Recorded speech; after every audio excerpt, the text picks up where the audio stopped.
நீ பத்த வச்ச நெருப்பு ஒரு நாள் ஒன்ன மட்டும் யாரோ ஒருத்தருக்கு கெடுதல் பண்றவனுக்கு நீ ஜாலரை அடிச்சு கை தட்டினா உனக்கு நல்லாவே தெரியும். நீதாண்டிய செல்லம், நீதாண்டிய அம்முனா இங்க குரு வந்து காலம் இல்ல, குரு வந்து நீதான். உன்னோட ஏழாமை தான் உன்னோட குரு, உன்னோட மறதி தான் உன்னோட குரு. நம்ம எல்லாரும் வந்து சில பேர் உன்னோட க்ளோஸான உறவுகள் கிட்ட, உன் மனைவி கிட்ட, உன் தங்கச்சி கிட்ட, உன் அண்ணன் கிட்ட எல்லார்கிட்ட பழக விட்டுருந்த. ஆனா என்ன பண்ணாங்க?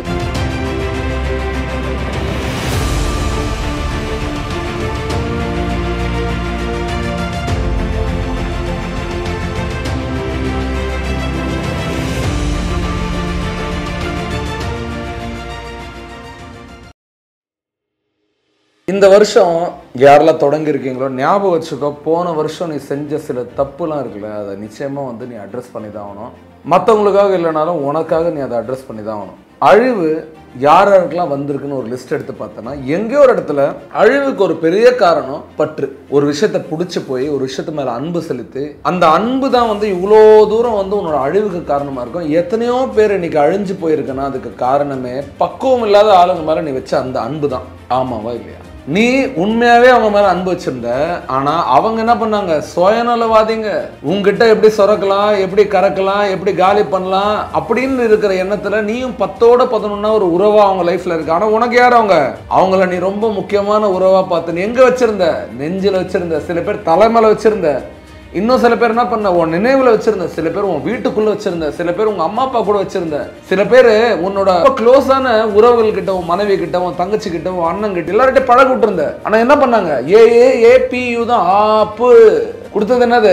ஆப்பு தான். ஃபர்ஸ்ட் ஒரு ஞாபகம் வச்சுக்கோ, ஒரு விஷயத்த மேல பற்று வைக்கிறதுக்கு முன்னாடி அந்த விஷயம் உன்னை எந்த நிலைக்கு அதை கொண்டு போகும் அப்படின்றத கொஞ்சம் விஷுவலைஸ் பண்ணிப்பாரு. இங்க லைஃபே என்னன்னா, எல்லாருக்குமே நம்ம நினைச்சிட்டு இருப்போம் நாம சரியா தான் சிந்திக்கிறோம். ஆனா இன்னொரு பக்கம் பார்த்தோன்னா, இந்த காலம் வந்து நமக்கு சில பாடங்களை கொடுக்கறதுக்காக நம்ம லைஃப்ல சில வலிகளை, வேதனைகளை கொடுக்குறது நம்ம நினைச்சிட்டு இருக்கோம். இங்க குரு வந்து காலம் இல்ல, குரு வந்து நீ தான். உன்னோட ஏழாமை தான் உன்னோட குரு, உன்னோட மறதி தான் உன்னோட குரு. நம்ம எல்லாரும் வந்து நம்மளே வந்து சப்பக்கட்டு கட்டி காப்பாத்திக்கிறதுக்காக நடந்ததெல்லாம் நல்லதுக்காக தான் நடந்துச்சு நம்மளே சொல்லிக்கிறோம். ஆனா இங்க நல்லதுக்காக எல்லாம் நடக்கல. நீ தான் சில விஷயத்தை அவசரப்பட்டு பண்ணி உனக்கே கெடுதல் முடிச்சுக்கிட்ட.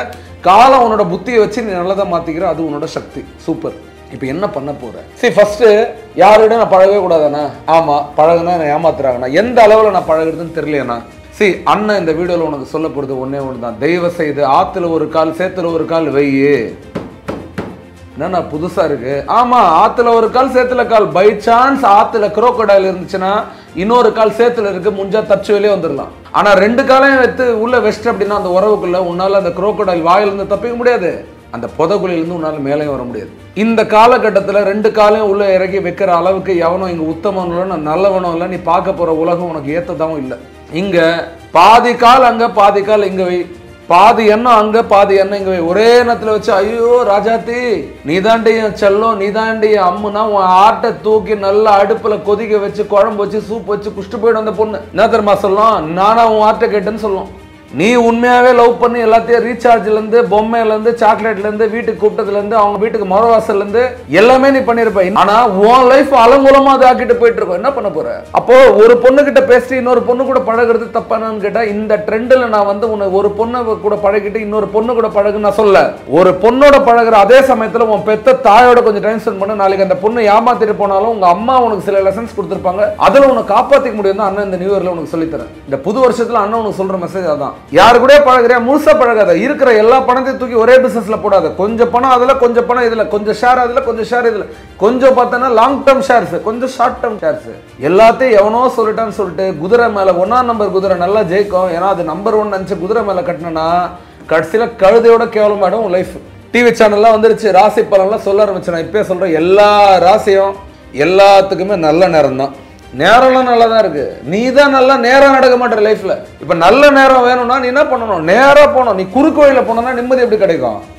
நீ ABCDEFGHIJK எல்லாம் போனா உனக்கு அடுத்து என்னன்னு தெரியும்.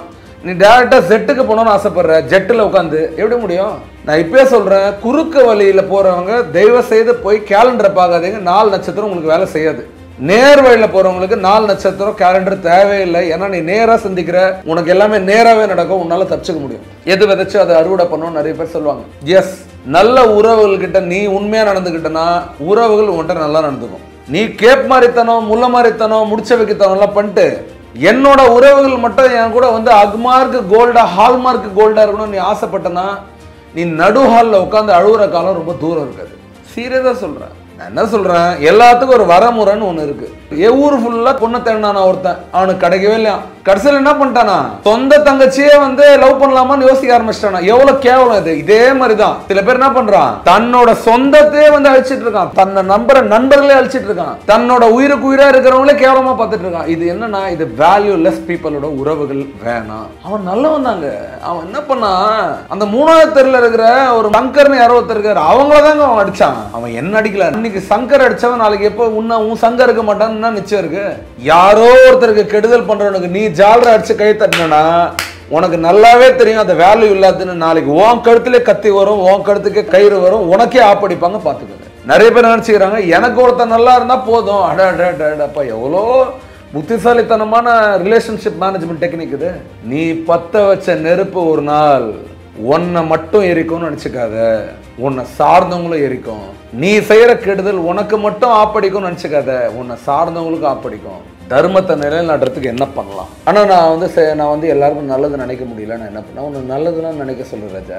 நீ நல்லதே உனக்கு நினைக்க வேணாம். ஏன்னா உன் ரத்தத்திலே அது இல்லை. நான் என்ன சொல்றேன், நீ நல்லது நினைக்கலாலும் பரவாயில்ல, உனக்கு நல்லது நினைச்சவனா கொஞ்சம் அவனை காலி பண்ணாத, அவனுக்கு கெடுதல் நினைக்காத. ஏன்னா நீ கெடுதல் பண்ணதால அவன் கெட்டலாம் பெற மாட்டான். நீ பாவம் ரொம்ப கஷ்டப்பட்டு முன்னாடி இருப்பல, உன்னோட அழிவு பயங்கர சீக்கிரம் வந்துடும். அதை நினைச்சுதான் அண்ணன் வருத்தப்படுறேன். அதை பண்ணாத. அடுத்தவன் பொருளுக்கு ஆசைப்படாத. நான் திருப்பியே சொல்றேன், இந்த செஷன்ல நல்லா இந்த அன்புன்ற விஷயம் நீ தப்பா ஒரு மேல வச்சுட்டு அந்த தப்பை சரி பண்றதுக்காக நீ நல்லவங்களுக்கெல்லாம் காலி பண்ணிட்டு அவங்கள நல்லது பண்ணணும்னு சொல்லிட்டு அவங்களுக்கு நல்லது பண்ணனா, ஃபர்ஸ்ட் நீ யாருக்கு நல்லது பண்ண, அவங்க தான் உனக்கு யமனா மாற போறாங்க. எஸ், நீ யாரெல்லாம் உனக்கு சப்போர்ட்டா இருக்கும்னு நினைச்சு அவங்களாம் உனக்கு யமனா மாறுவாங்க. எப்படின்னு சொல்றேன்னா, அதர்மத்தோட வழியில போறவங்க அதர்மிகளோட தான் கை கோர்ப்பாங்க. அதர்மிகளோட கை கோர்க்கும் போது நல்லது எதுவுமே உங்க வாழ்க்கையில வராது. கெட்டதெல்லாம் எப்படி வரும், ரொம்ப நல்லது மாதிரி உங்க கண்ணு முன்னாடி காட்டிக்கிட்டு வரும். அப்படி வர கெட்டது நல்லது பொருளை வந்து உன்னை மயக்கி, உன்னை இழுத்து, உன்னை உள்ள கொண்டு போயிட்டு உன்னை ஒன்றும் இல்லாத நிர்மூலமா மாத்துது. இந்த நிமிஷம் அண்ணனோட மெசேஜ் எடுத்துக்கோ. எதை நீ செய்யறியோ அது உன்னை செய்யும். திருப்பியா சொல்ற, இது அண்ணனோட கோட்டு. எதை நீ செய்யறியோ அது உன்னை திரும்ப செய்யும். நீ நல்லது செஞ்சனா அது உனக்கு திரும்ப வந்து நல்லது செய்யும். நீ கெடுதல் செஞ்ச அப்படின்னா அது உனக்கு திருப்பி வந்து அது நிற்கும், உன்னை செய்யும், வச்சு செய்யும். வாய்ப்பு கொடுத்ததுக்கு நன்றி. தேங்க்யூ.